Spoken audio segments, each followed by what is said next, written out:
അമ്പലപ്പുഴയിൽ LDF സ്ഥാനാർത്ഥി H. സലാമും സ്വതന്ത്ര സ്ഥാനാർത്ഥി G. സുധാകരനും തമ്മിൽ വോട്ടെടുപ്പിന് ശേഷവും വാഗ്പോര് തുടരുന്നു.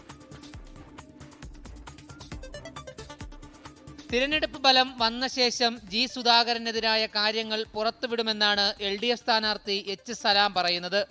തന്നെ വ്യക്തി അധിക്ഷേപം നടത്തിയെന്നും തീവ്രവാദമുണ്ട് എന്ന് പറഞ്ഞു പരത്തിയെന്നും H. സലാം ആരോപിച്ചു. തീവ്രവാദ ബന്ധം ഉണ്ടെന്ന് പറയുന്ന സാഹചര്യം കുറേ വർഷങ്ങൾക്ക് മുമ്പുണ്ടായ ഒരു കേസിൽ അതിലെ പ്രതികളായിരിക്കുന്ന ചില ആളുകൾ എൻ്റെ ബന്ധുക്കളാണ് എന്ന ഗുരുതരമായ പരാമർശം ഉൾപ്പെടെ തെറ്റായ നിലയിലേക്ക് പ്രചരിപ്പിക്കുന്ന സാഹചര്യമാണ് വന്നത്.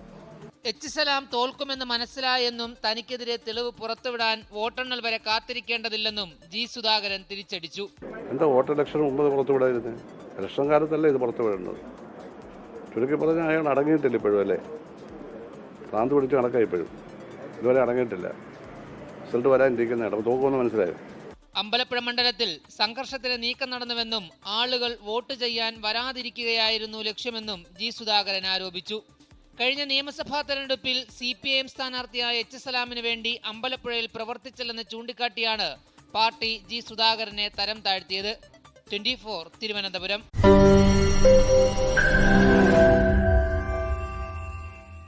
ലോകത്തെവിടെയായാലും ഏത് സമയത്തും 24 വാർത്തകളും ഓഗ്മെന്റഡ് റിയാലിറ്റി പാക്കേജുകളും എക്സ്പ്ലെയിനറുകളും വിശദമായി കാണാൻ ഞങ്ങളുടെ YouTube ചാനൽ നിങ്ങൾക്ക് സബ്സ്ക്രൈബ് ചെയ്യാം.